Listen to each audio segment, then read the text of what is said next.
Hello, good morning students. आज हम पढ़ेंगे टी.एस. इलियट का जो द वेस्टलैंड है उसका फर्स्ट पार्ट तो हम कवर कर चुके हैं जिसका क्या नेम था, बरियल ऑफ द डेड। और सेकंड पोम इनकी जो आती है, 5 पार्ट है ना इनके पोइम्स के। अब हम सेकंड पार्ट में आ गए हैं जिसका नाम है गेम ऑफ चेस। आज इसके बारे में पढ़ेंगे। सबसे पहले हम बताएंगे आपको कि ये जो नाम है गेम ऑफ चेस, ये कहाँ से ये टाइटल लिया गया है और इसका क्या मतलब है। तो चलो स्टार्टिंग करते हैं इस पोम की। इसकी सेटिंग है और टाइटल है, ये कहाँ से लिया गया है। जो ये टाइटल है गेम ऑफ चेस, ये थॉमस मिडल्टन नाम के ग्रेट राइटर हैं। उन्होंने एक प्ले लिखा था, उस प्ले का नाम था ए गेम एट ए चेस। वहाँ से टी.एस. इलियट ने अपने इस पोम का टाइटल उठाया है। ये जो थॉमस मिडल्टन का ये जो प्ले है गेम ऑफ चेस, ये किसको सजेस्ट करता है। ये उस टाइम की पॉलिटिक्स जो थी, पॉलिटिकल पार्टी के लोग थे, उनकी जो पावर थी, उनकी कैसे लोगों को मैनिपुलेट करते थे वो, अ, ये चीज़ सजेस्ट करती हैं ए गेम एट चेस। ठीक है। ये टाइटल टी.एस. इलियट ने क्यों उठाया है, इस टाइटल का टी.एस. इलियट से मतलब क्या बताना चाहता है।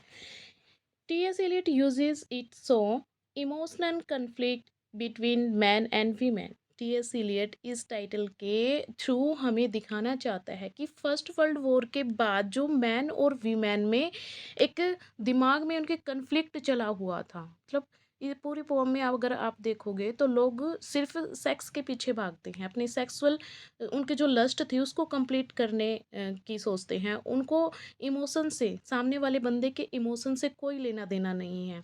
कोई किसी से मतलब जो होता है ना एक आध्यात्मिक स्पिरिचुअल लव होता है, स्पिरिचुअल लव कोई किसी से नहीं करता। सिर्फ फिजिकल लव को कंप्लीट करने के लिए वो एक दूसरे से अपना काम निकालते हैं। इस पूरी पोम में हमें ये देखने को मिला है।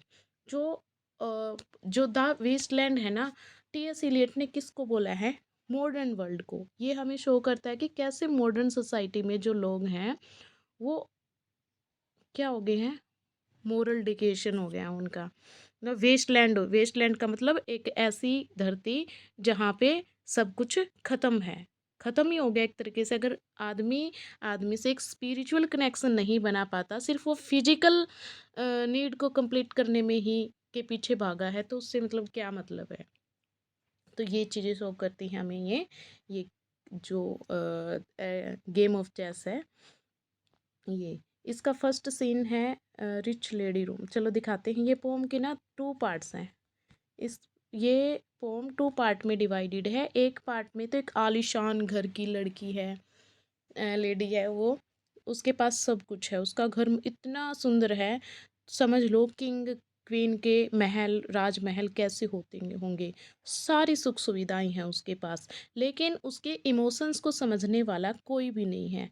उसको फिजिकल लव करने वाला तो है, लेकिन उसको क्या चाहिए एक्चुअल में, उसे किस चीज़ की नीड है, वो फ्रस्ट्रेट हो गई है लाइफ में। बिल्कुल फिजिकल नीड उसकी कंप्लीट हो रही है, लेकिन उसकी फीलिंग्स को समझने वाला उस टाइम पे कोई भी नहीं था।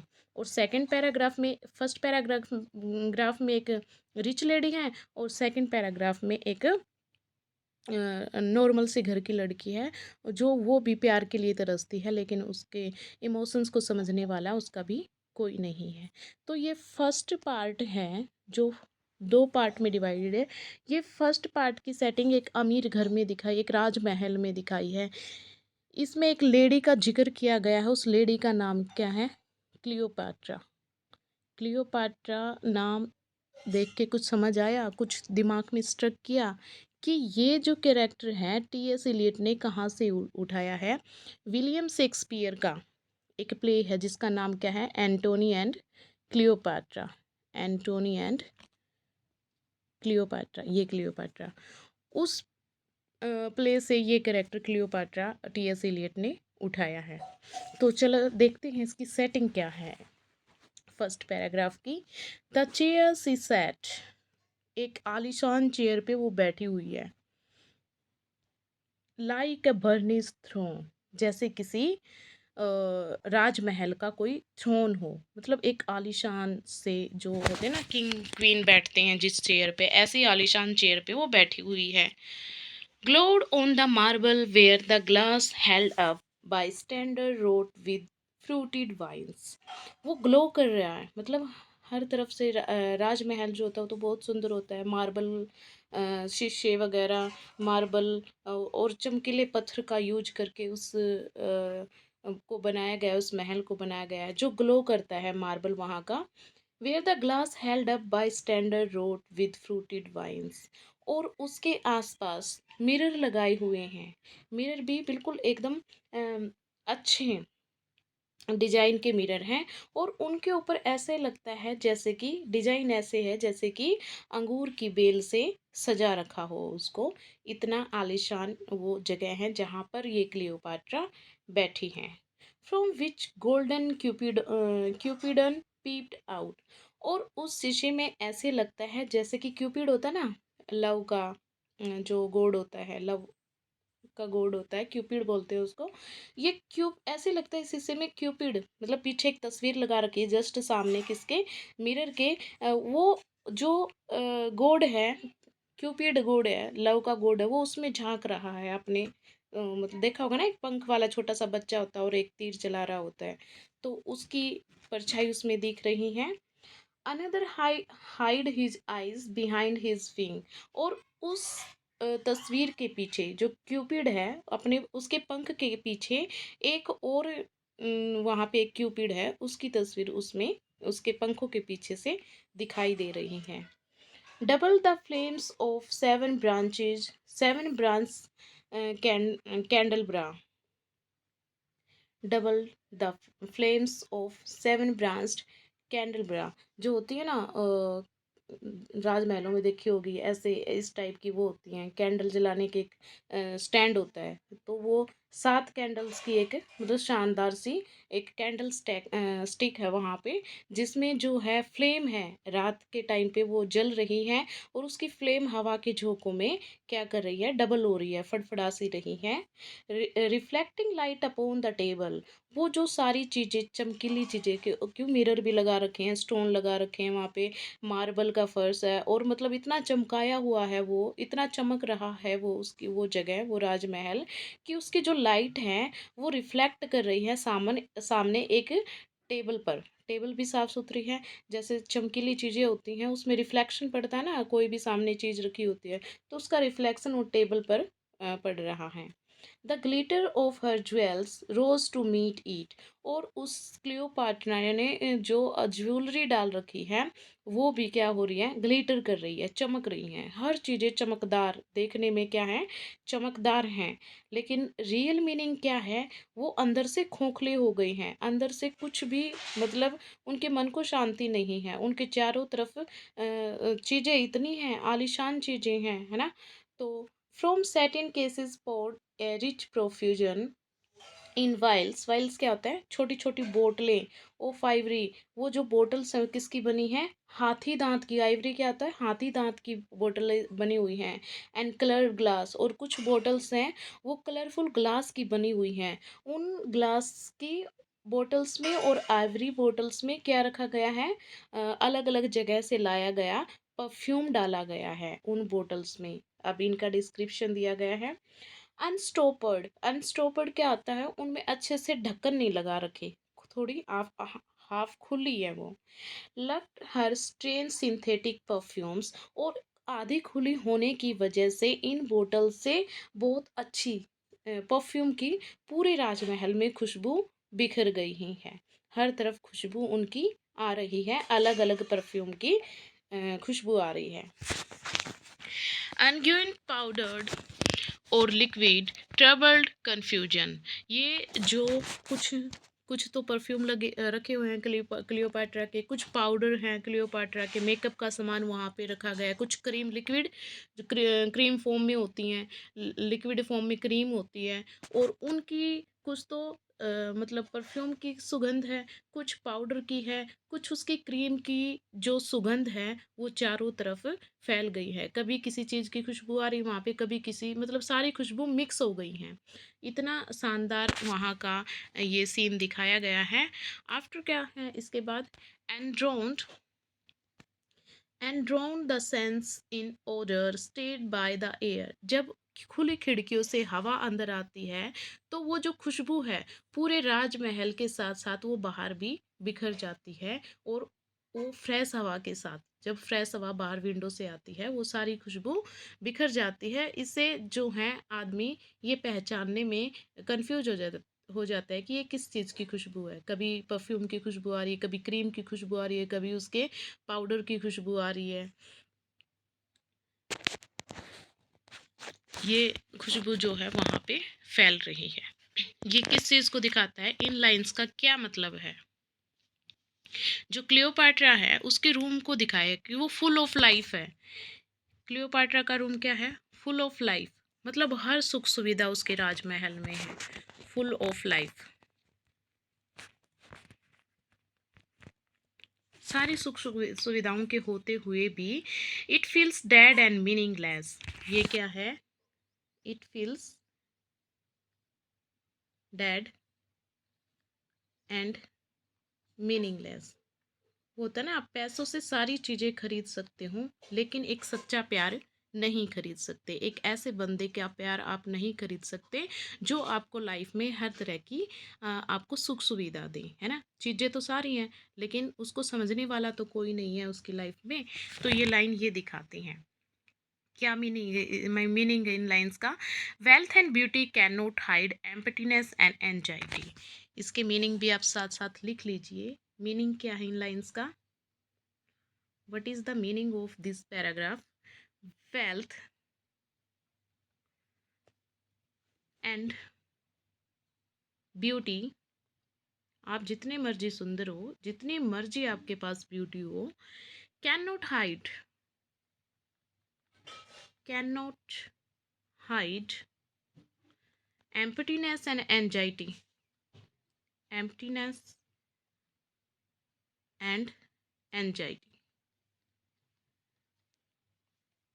पैसा जो है आपके चेहरे पे खुशी नहीं ला सकता, ठीक। She feels trapped in loneliness despite her luxury. Second क्या थीम है इस लाइन का? सी फील्स ट्रैप्ड, वो इस आलिशान महल में फंस गई है।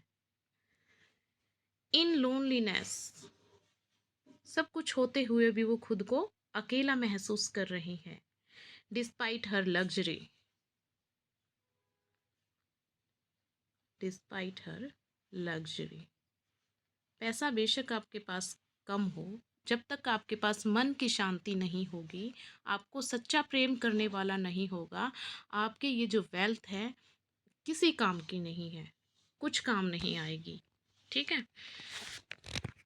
अब नेक्स्ट देखो, in fattening the prolonged candle flames, अभी उसी महल के बारे में ही दिखाया गया है।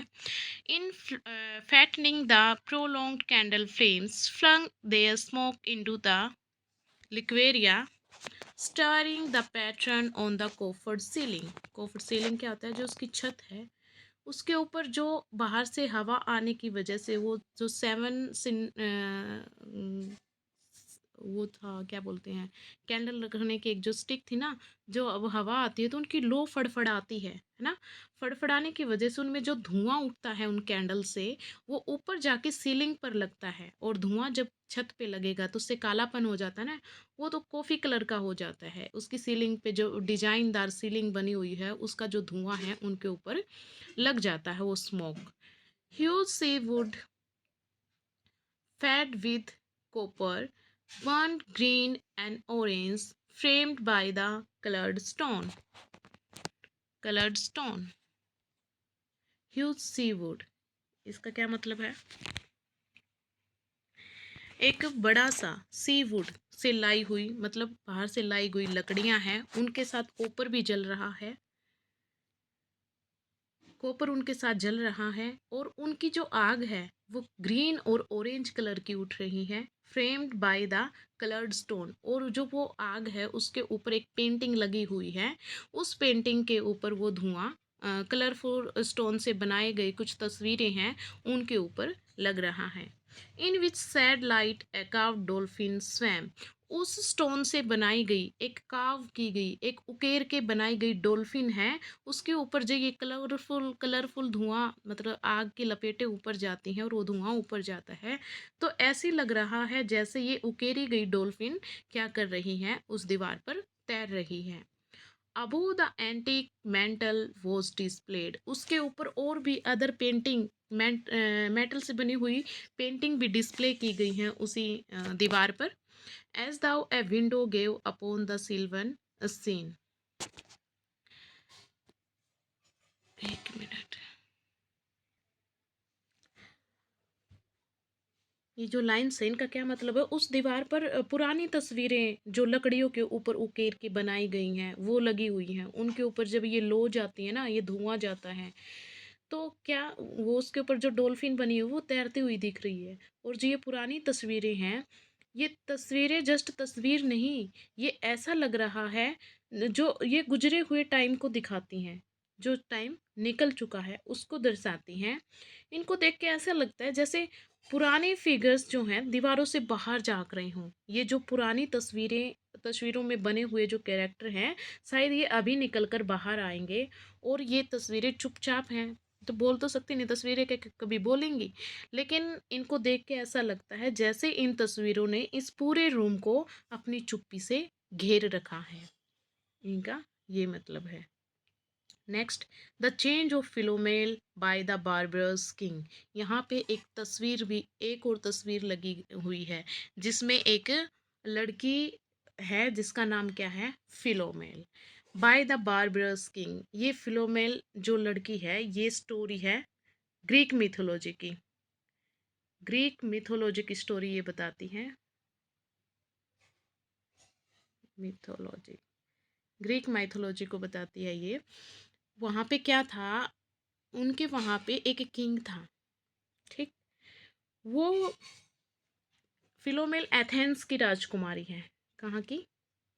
एथेंस। एथेंस की राजकुमारी है ये फिलोमेल। और इसकी बहन है प्रोक्ने। प्रोक्ने नाम की इसकी एक सिस्टर है। इस प्रोक्ने की शादी हुई थी एक किंग से। उस किंग का नाम क्या था? टेरियस। टेरियस नाम है इस किंग का। और ये टेरियस किंग कहाँ का है? थ्रेस का। कहाँ का किंग है ये? थ्रेस का। अब मैं इसकी एक अलग से छोटी सी वीडियो बनाऊंगी जिसमें आपको समझाऊंगी फिलोमेल की स्टोरी क्या थी प्रॉपर। ऐसे आपको ऊपर ऊपर से नहीं, फुल स्टोरी मैं बताऊंगी। इस वीडियो के बाद नीचे डिस्क्रिप्शन में मैं उस वीडियो का लिंक डाल दूंगी, उसको बड़े ध्यान से आप सुन लेना, पढ़ लेना, ताकि जब तुम एग्जाम में ऐसे ऐसे कैरेक्टर के बारे में एक्स्ट्रा इन्फॉर्मेशन जब डाल देते हो, आपको अच्छे मार्क्स गेन करने में ये आपकी हेल्प करेगा। उस वीडियो को आप देखना मत भूलना, ठीक है। ये फिलोमेल जो है इसके जीजा ने, जिसका नाम था टेरियस, इसने इसको ये पसंद थी फिलोमेल। ये इसको वैसे तो मानी नहीं क्योंकि ये इसकी बहन का हस्बैंड है, तो ये कैसे इसके साथ रिलेशनशिप में रहती। तो इसने क्या किया, इसका रेप कर दिया। एक बार ये इसको अकेले मिल गई जिसकी वजह से फ़ायदा उठा के इसने फिलोमेल का रेप कर दिया। अब इसने सोचा कि भी कहीं ये अपनी स्टोरी, मैंने इसके साथ जो गलत किया, अपनी बहन प्रोकनी को ना बता दे। इसलिए ये इतना बार्बरस किंग था कि इसने फिलोमेल की जुबान काट दी, ठीक। जुबान काट दी ये सोचा कि बता नहीं पाएगी ये, लेकिन जुबान तो काट दी। फिर इसने क्या कर दिया, अपनी स्टोरी को एक कपड़े पे बुनाई के माध्यम से उकेर के अपनी बहन को दिखा दिया कि भी तेरे हस्बैंड ने मेरे साथ ये किया है। फिर प्रोकनिन और फिलोमेल ने स्टेरियस किंग से अपना बदला लेने की सोची। देन क्या हुआ, स्टेरियस किंग से बचाने के लिए गॉड ने इन दोनों बहनों को क्या बना दिया? नाइटिंगेल बना दिया, पक्ष दोनों को पक्षी बना दिया। तो ये जो आज भी हम जो नाइटिंगेल की जुग जुग की आवाज़ सुनते हैं, वो जस्ट एक सूदिंग वॉइस नहीं है, ये वो आज भी अपने उस दुख भरे टाइम को सुनाती फिर रही हैं। तो ये दिखाता है कि कैसे मॉडर्न वर्ल्ड में जो लोग हैं किसी की दुख भरी कहानी को समझ नहीं पाते, कैसे बैरननेस हर तरफ छा गई है। तो इसके कैरेक्टर को हम एक अलग वीडियो में मैं अच्छे से आपको समझा दूंगी। द चेंज ऑफ फिलोमेल, जो चेंज हो गई है फिलोमेल, एक नाइटिंगेल बन गई ना, बारबरस किंग ने उसने क्या कर दिया था? रेप कर दिया था। So rudely forced, yet there the nightingale filled all the desert with inviolable voice and still seek right. वो आज भी अपने उस दुख भरी कहानी को लोगों को सुनाते फिर रही है, लेकिन इस रेगिस्तान में, लेकिन कोई भी उसकी आवाज़ को समझने वाला, सुनने वाला नहीं है। And still the world pursues. आज भी इस मॉडर्न वर्ल्ड में वो अपने इस दुख को सुना रहे हैं, लेकिन उसकी आवाज़ को कोई भी समझ नहीं पाता। जुग जुग की आवाज़ गाती है। जुग जुग की आवाज़ कौन गाती है? वो नाइटिंगेल। To dirty ears. इन गंदे कानों को सुनाई नहीं दे। गंदे कान किसको बोला गया है? मॉडर्न वर्ल्ड के लोगों को। उसके दुख दर्द को कोई भी समझ नहीं पा रहा है। इन लोगों को उसकी जो आवाज़ है, उसकी दुख भरी स्टोरी बिल्कुल भी समझ नहीं आती। And other withered stumps of time were told upon the walls, staring forms leaned out, leaning, hushing the room enclosed। जो उस रूम में अदर पेंटिंग लगी हुई हैं, उन पेंटिंग में से जो कैरेक्टर बने हुए हैं, ऐसा लग रहा है इस रूम में अभी उस पेंटिंग से बाहर निकल के बाहर आ जाएंगे, लेकिन पेंटिंग देखने में ऐसी लगती है, लेकिन रियल में थोड़ी ना वो बाहर आएंगे। तो वो जो चुप भरी जो पेंटिंग्स हैं, उसने पूरे रूम को घेर रखा है अपनी चुप्पी के थ्रू। मतलब कितनी शानदार चीज़ है उस महल में, कितनी अच्छी अच्छी चीज़ें हैं। अगर कोई बाहर से बंदा देखने जाए, जो जिसके जो मन से खुश हो, उसको कितना अच्छा लगेगा, ये चीज़ कितनी बढ़िया लगेंगी। लेकिन जो ये क्लियोपाट्रा है, इसके साथ पास सारी सुख सुविधाएं हैं, लेकिन फिर भी उसको, उसके अंतरात्मा को खुशी नहीं मिल रही। क्यों नहीं मिल रही? क्योंकि उसको समझने वाला वहाँ पर कोई नहीं है। उसके अंतरात्मा से उसके स्पिरिचुअल लव करने वाला कोई नहीं है। यहाँ पर सिर्फ सारे फिजिकल रिलेशन की तरफ ज़्यादा लोग भागते हैं। अब जो क्लियोपाट्रा बैठी हुई है, अब इसको आवाज़ आती है फुटस्टेप्स की। Shuffled on the stair. आवाज़ आ रही है जैसे ऊपर स्टेयर पे कोई उसके रूम में आ रहा है। अब इसका कौन आ गया? इसके बॉयफ्रेंड की एंट्री यहाँ पे हो जाती है। Under the fire light, under the brush her hair. वो जल्दी से एकदम से खुश हो जाती है कि उसका बॉयफ्रेंड उससे मिलने के लिए आ जाता है। वो जैसे ही फुटस्टेप की आवाज़ को सुनती है, वो कंघी उठाती हैं फायरलाइट के नीचे से और अपने बालों को संवारने लग जाती है, अपने खुद को तैयार करने लग जाती है। Spread out in a fiery points, glowed into words then would be savagely still. लेकिन फिर भी क्या होता है, उसका बॉयफ्रेंड भी बस सिर्फ अपने काम के लिए आया था, अपने फिजिकली जो लस्ट है उसको कंप्लीट करने के लिए आया था। और उसको, मतलब उसको टाइम देने के लिए वो उस टाइम पे नहीं आया था। My nerves are bad tonight. वो जब उसका बॉयफ्रेंड उसके पास आया, उनका जब वो इंटरकोर्स का जो वो टाइम था, वो कंप्लीट होने के बाद वो कहती हैं कि मेरी आज तबीयत ठीक नहीं है, बहुत ख़राब है। स्टे विद मी, आज क्यों ना तुम मेरे साथ ही रह जाओ। वो उसके साथ और भी टाइम स्पेंड करना चाहती थी। उसको, वो चाहती थी कि उसके पास रहे, उसको समझे। ये सिचुएशन अपने उस बॉयफ्रेंड को बताती है। स्पीक टू मी, मुझसे बात करो ना, मुझसे बात करो, कहीं नहीं जाना, मेरे पास रहो।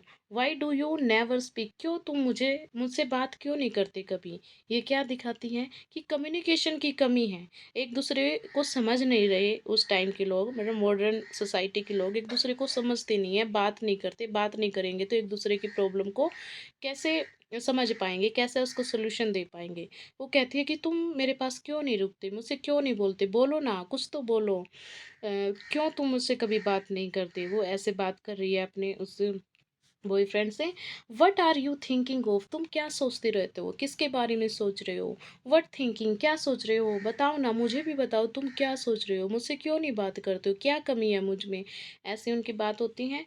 आई never know what you are thinking, मुझे तो कभी पता ही नहीं चला तुम क्या तो सोचते रहते हो और क्या आगे करने वाले हो। मुझे भी बता दो, आखिर तुम्हारे मन में चल क्या रहा है?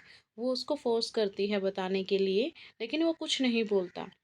I think we are in Rat's Alley, where the dead man lost their bones. What is that noise? The wind under the door. अब वो करती है कि, क्या कहती है अपने बॉयफ्रेंड को? I think we are in rats' alley, मुझे लगता है हम ऐसी जगह पे रह रहे हैं जहाँ पर सिर्फ चूहे ही चूहे हैं, और वो चूहे उन मरी हुई लाशों को खा रहे हैं, उनको खा रहे हैं। मतलब हम कहने को तो हम रिलेशनशिप में हैं, लेकिन रिलेशनशिप का मतलब क्या होता है? एक दूसरे की भावनाओं को समझना, एक दूसरे को एक रियल लव देना। लेकिन यहाँ पर क्या हो रहा है, सिर्फ लस्ट की पूर्ति हो रही है और कुछ नहीं। हम ऐसी जगह पर जहाँ पर सिर्फ हमें नोच कर खाया जा रहा है और कोई रियल मीनिंग जो लाइफ का होता है वो कुछ है ही नहीं। Where the dead man lost their bones, जहाँ पर मरे हुए लोगों की हड्डियां पड़ी हुई हैं और रैट्स उनको, चूहे उनको खा रहे हैं। What is that noise? अब उसको बाहर से आवाज़ आती है, जैसे ये बात करते हैं उनको डिस्ट्रैक्ट कर देती है बाहर से एक आवाज़। ये आवाज़ कैसी है? वो कहती हैं ये आवाज़ कैसी है? The wind under the door. उसका बॉयफ्रेंड कहता है कि शायद बाहर से हवा चल रही है, उससे दरवाज़ा लड़खड़ा रहा है, मतलब खटखटाने की आवाज़ आ रही है उसमें, और कुछ नहीं है, सिर्फ हवा चल रही है, उसकी वजह से डोर जो है वो डिस्टर्ब हो रहा है। Glowed into the words then would be savagely state. Glowed into the words, वो जो वर्ड्स में बात कर रहे थे, ये छोटी मोटी बातें कर रहे थे, देन वुड बी सेवेजली स्टील, लेकिन फिर भी उसे अभी भी गंदा लग रहा था, क्योंकि वो खुद को डिस्टर्ब फील कर रही थी। My nerves are bad tonight, yes bad. दोबारा आ गया क्या ये? ठीक ठीक। What is that noise now? अब ये कैसी आवाज़ है? दोबारा फिर पूछती है, वट इज़ विंड डूइंग? ये हवा क्या कर रही है? ये क्यों डिस्टर्ब कर रही है? हमारा जो ये मिलने का टाइम है, ये हमें क्यों डिस्टर्ब कर रही है? Nothing again, nothing do. कोई नहीं, दोबारा नहीं होएगा ऐसा, दोबारा ये आवाज़ नहीं आएगी। You know nothing. फिर वो अपने बॉयफ्रेंड को कहती है कि तुम कुछ नहीं जानते, तुम मुझे समझते ही नहीं हो, क्या फ़ायदा तुम्हारा मेरे साथ होने का, तुम कुछ भी नहीं जानते। Do you see nothing? क्या तुमने कुछ भी नहीं देखा? क्या तुम्हें ये दिखाई नहीं दे रहा कि मैं कितनी डिस्टर्ब हूँ, कि तुम मेरे पास आके मुझे सूद करो, मुझे थोड़ा सा अच्छा फील कराओ? तुम्हें कुछ भी नज़र नहीं आता, तुम मुझसे प्यार ही नहीं करते। उनकी छोटी मोटी ऐसी झगड़ा सा होता है। I remember are pearls that were his eyes. मुझे याद है, इन लाइन से आपको क्या याद आया? जो first burial of the dead हमने पढ़ा था, उसमें एक क्लेयर वोयंट थी, मैडम सोसोस्ट्रीज। उसने जो थर्ड थर्ड फोर्थ नंबर का जो कार्ड निकाला था, उस कार्ड में उसने फनिशियन सेलर का कार्ड निकाला था ना। उसने कहा था कि डूबते हुए लोगों की आंखें पानी में मोती की तरह दिख रही हैं। तो ये वहाँ की लाइन वहाँ से उठाई, those are pearls that were his eyes. जो मोती तुम्हें दिख रहे हैं, ये उन फनिशियन सेलर की आंखें हैं। Are you alive? क्या तुम जिंदा हो या नहीं हो? Is there nothing in your head? क्या तुम्हारे दिमाग में कुछ नहीं चल रहा? वो फिर अपने बॉयफ्रेंड को कहती है कि तुम सुन भी रही हो या नहीं सुन रही, या वैसे ही मैं इतनी देर से भौंक रही हूँ। क्या तुम यहाँ पर हो? तुम यहाँ क्या वो फिजिकली वहाँ पर था, लेकिन उसका माइंड कहीं और ही घूम रहा था। Is there nothing in your head? क्या तुम्हारे दिमाग में कुछ नहीं है चल रहा क्या? मेरे लिए तुम कुछ भी नहीं सोचते? अगर कुछ सोच भी रही हो तो वो मुझे तुम बता दो, आखिर क्या चाहते हो तुम? But oh, oh, oh, that Shakespearean drag. It is so elegant, so intelligent. What shall I do now? What shall I do? I shall rush out as I am and walk the street with my hair down. So, what shall we do tomorrow? What shall we ever do? The hot water at 10, and if it rains, a closed car at 4, and we shall play a game of chess, pressing idle's eyes and waiting for a knock upon the door. In lines में क्या कहा गया है? ये Shakespearean lines है कुछ। It is so elegant, ये बहुत एलिगेंट है, बहुत इंटेलिजेंट है। What shall I do now? अब मैं क्या करूँ? What shall I do? क्या करूँगी मैं? I shall rush out as I am. क्या मैं जैसी हूँ वैसे ही बाहर भाग जाऊँ? And walk the street. वो मतलब डिस्टर्ब है, अंदर से बहुत डिस्टर्ब है, उसे घुटन फील हो रही है। वो अपने उस आलिशान घर में अपने बॉयफ्रेंड के साथ होते हुए भी उसे घुटन फील हो रही है। क्यों हो रही है? क्योंकि वो उसको उससे स्पिरिचुअल लव नहीं करता, उसको समझता नहीं है, उसके साथ बातें नहीं कर रहा, कुछ बोलेगा नहीं तो उस बंदे का क्या ही करना है। तो कहती है कि मैं यहाँ से बाहर चली जाऊँ, मुझे यहाँ पे बहुत घुटन फील हो रही है, या तो मुझसे अच्छे से बात कर लो, वरना मैं बाहर जा रही हूँ, बाहर घूम रही हूँ, बाहर की हवा ले रही हूँ। ये यहाँ का जो एनवायरनमेंट है मुझे क्या कर रहा है, मुझे डिस्टर्ब कर रहा है, मुझे घुटन फील हो रही है, मैं बाहर जा कर के घूम रही हूँ गली में। वो ऐसे ही उसके बाल बिखरे हुए थे। What shall we do tomorrow? अच्छा बताओ, आज तुमने बात नहीं करनी, ना करो। कल हम क्या करेंगे? कल क्या करने वाले हैं हम? अभी तो मैं बाहर घूमने के लिए जा रही हूँ। What shall we ever do? हमने आज तक किया ही क्या है जो आगे करेंगे? द हॉट वाटर एट 10, यही घिसी पिटी हमारी ज़िंदगी है। हम सुबह उठते हैं 10 बजे, पानी गर्म करते हैं। वही वही ऐसी ही ज़िंदगी ना, सुबह उठो, चाय पियो, खाना खाओ, और सोना है तो सो जाओ, काम पे जाना तो काम पे जाओ। मतलब ये ऊब गई हैं इस प्रकार की ज़िंदगी से। 10 बजे क्या क्या ही करना है? सुबह सुबह उठ के 10 बजे उठ के पानी गर्म करेंगे। एंड इफ इट रेन्स, अगर बारिश हो गई, ए क्लोज्ड कार एट 4, फिर 4 4 बजे हम अपनी कार को बंद कर देंगे। And we shall play a game of chess, कि हम, हो सकता है एक गेम ऑफ चेस, चेस का एक गेम खेल लेंगे साथ में। Pressing lidless eyes and waiting for a knock upon the door, और फिर वेट करेंगे दरवाजे पर कोई कोई और आ जाए, है ना, कोई और आ जाए, इसका वेट करेंगे। कहने का मतलब क्या है, वहाँ पे जो लड़कियाँ थी, वो, आदमी तो काम कर लेते थे, लेकिन लड़कियों को क्या था, पैसे कमाने के लिए वो अपनी बॉडी को बेच देती हैं, प्रोस्टिट्यूशन का काम करती हैं। एक घर में कोई लड़की है, मान लो, वो, उसका काम क्या है? सिर्फ एक प्रोस्टिट्यूशन का काम करना। वो क्या करेगी? एक बंदा चला गया, दूसरे का वेट करेगी, दूसरा चला गया, तीसरे का वेट करेगी। नॉक अपॉन द डोर का क्या मतलब है? कोई दूसरा बंदा आएगा, वो अपनी सेक्सुअल नीड को कंप्लीट करके उसको पैसे दे के चला जाएगा। मतलब किस प्रकार से लोग जो हैं अपने शरीर को बेच के, सिर्फ पैसे के लिए, उसे अपने शरीर की कोई नहीं पड़ी, वो पैसे के लालच में अपने उस नीड को कंप्लीट कर रहे हैं और बदले में पैसे ले रहे हैं। ऐसा मॉडर्न सोसाइटी में उस टाइम पे हो गया था। वैन लिल, अब ये था फर्स्ट पैराग्राफ, किसके बारे में? क्लियोपैट्रा के बारे में। अब नेक्स्ट पैराग्राफ किसके बारे में आता है? एक नॉर्मल से घर की एक लड़की है, एक लेडी है, और उसकी फ्रेंड्स हैं, वो बातें कर रही हैं। लिल का हस्बैंड जो है, यहाँ पे कैरेक्टर है, एक नया कैरेक्टर के की शुरुआत होती है। लिल, लिल का हस्बैंड जो है वो आर्मी में था, और वो अपने घर आ रहा था।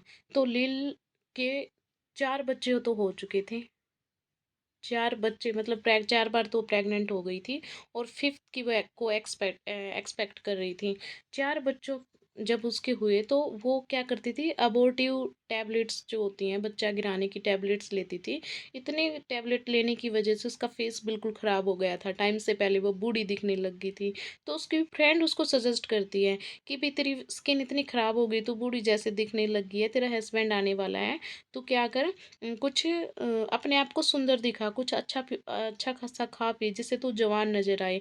अदरवाइज तेरा हस्बैंड तेरे को ऐसी हालत में देख के, तेरे को छोड़ के कोई दूसरी लड़की के साथ चला जाएगा। तो ये मतलब, ये भी मतलब कैसे, हर कोई सुंदरता की तरफ भाग रहा है, पैसे की तरफ भाग रहा है, लेकिन रियल जो आदमी का जो एक साफ दिल इंसान है, उसकी वैल्यू वहाँ पे नहीं थी। When Lil's husband got demobbed, I said, मैंने कहा, ये लिल की फ्रेंड कहती है, I didn't mince my words, I said to her myself, hurry up please, it's time now, Albert's coming back. वो कहती है जल्दी कर, जल्दी कर। लिल के हस्बैंड का क्या नाम है? ये देखो, ये देखा है, अल्बर्ट। अल्बर्ट आने वाला है, जल्दी करो, जल्दी करो। उसको अपने आप को ना रोकते हुए अपने फ्रेंड को कहा कि जल्दी कर, make your self bit smart, अपने आप को थोड़ा सुंदर दिखा, तो इतनी बूढ़ी नज़र आ रही है, अपने आप को स्मार्ट दिखा, तेरा हस्बैंड आने वाला है, इतने दिनों बाद वो आएगा, तो ज़रूरी है ना, तो थोड़ा अच्छा दिखे। He will want to know what you done with that money he gave you, वो आते ही तुमसे पूछेगा कि तूने उस पैसे का क्या किया जो मैंने तेरे को दिया था। To get yourself some teeth, वो, उसके दांत भी गिर गए हैं, तो वो कहते हैं जो पैसे तुम्हें दिए गए थे ना, उनसे क्या कर ले, अपने मुंह में दांत चढ़वा लें। बूढ़ी नजर आएगी, दांत टूटे होंगे तो बूढ़ी नजर आएगी, तो तेरा हस्बैंड तेरे से प्यार नहीं करेगा अगर तू ऐसी गंदी नजर आएगी। He did, I was there, he did, I was there, you have them all out Lil and get a nice set। वो कहती है कि वो आने ही वाला है, जल्दी खड़ी हो जा, अपने मुंह में दांत चढ़वा ले, अपने आप को थोड़ा सुंदर दिखा ले, वो आने ही वाला है। और वो सारी सेटिंग करती है।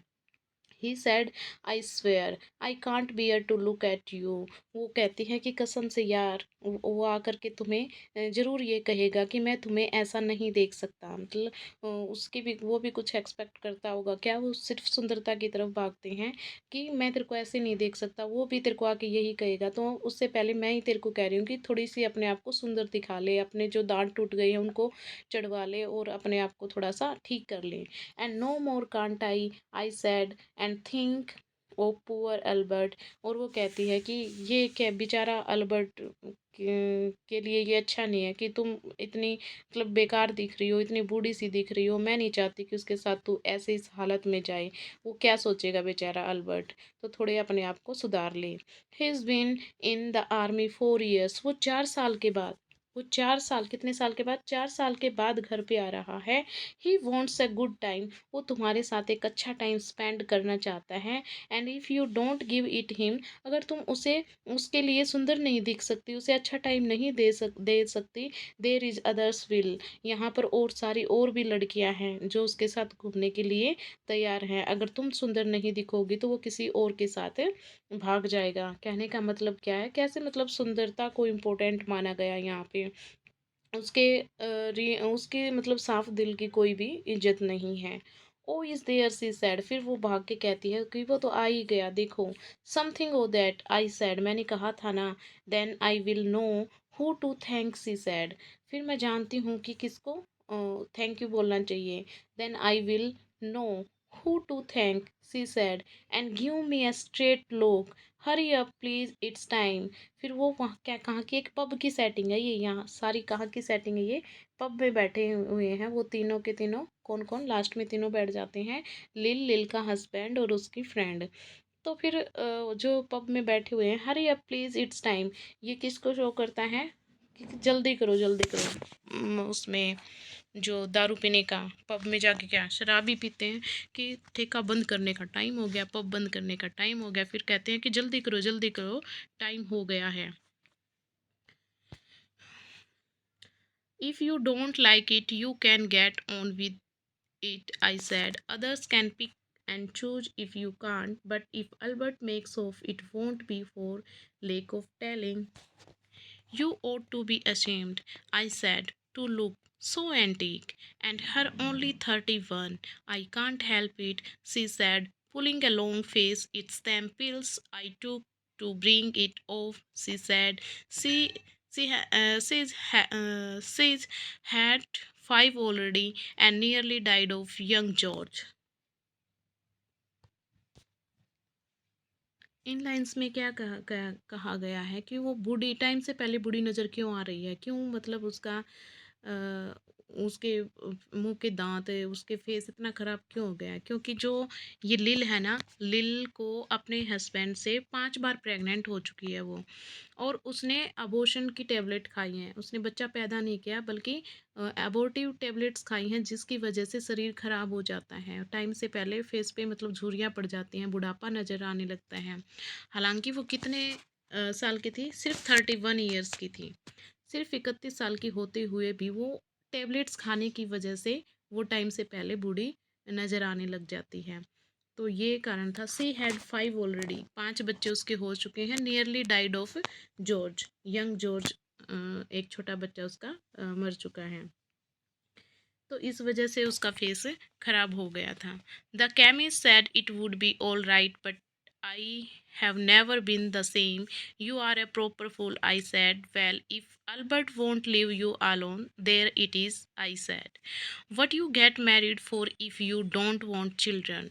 फिर वो उसकी फ्रेंड बोलती है कि अगर तुम बच्चे नहीं चाहती, अगर तुम बच्चे पैदा नहीं करना चाहती तो तुमने शादी क्यों की, क्यों, मतलब क्या रीज़न था तुम्हारे शादी करने का, अगर तुमने बच्चे ही नहीं करने, तुम इतनी अबॉर्टिव टैबलेट्स खा चुकी हो, इतने बच्चे गिरा चुकी हो, जिसकी वजह से तुम्हारी जो जवानी है टाइम से पहले ही ख़त्म हो चुकी है। अगर अल्बर्ट का क्या है, अल्बर्ट तो मतलब पैसे वाला बंदा है, अगर तुम नहीं मिलोगे तो कोई और सही, तो वो तो सुंदरता के पीछे भागता है। सुंदर लेडी के पीछे भागेगा, तुम बूढ़ी नज़र आने लगी तो उसको और भी सुंदर सुंदर लड़कियां हैं जिनको लेकर के वो भाग जाएगा। क्यों अपने आप को तुम मूर्ख बना रही हो, मतलब क्या रीजन है? तुमने डॉक्टर ने भी बोल दिया, अभी तक टैबलेट ले ली, उनकी कोई बात नहीं, अगर आगे लोगी तो मतलब ये चीज़ें क्या करती हैं, आपके शरीर को अफेक्ट करती हैं, आपकी हेल्थ को अफेक्ट करती हैं। Hurry up please it's time. फिर आवाज़ आती है पीछे से पब के ओनर्स की कि जल्दी करो, टाइम हो गया है, मतलब अब वो पब बंद करने का टाइम हो गया है। Well that Sunday Albert was home. अच्छा, इस संडे तो अल्बर्ट घर पर ही हैं। They had a hot game on and they asked me in to dinner to get the beauty of it hot. Hurry up please it's time, hurry up please it's time. Goodnight Bill, goodnight Lou, good night my good night. इन lines में क्या कहता है, Sunday पे घर पे ही थे, वो घर पे ही काम काज करते हैं, और वो अपनी फ्रेंड को भी डिनर के लिए इनवाइट करते हैं to get the beauty of it hot. अपनी मतलब उस लील को और ज़्यादा सुंदर कैसे ब्यूटीफुल बनना है, ये नुस्खे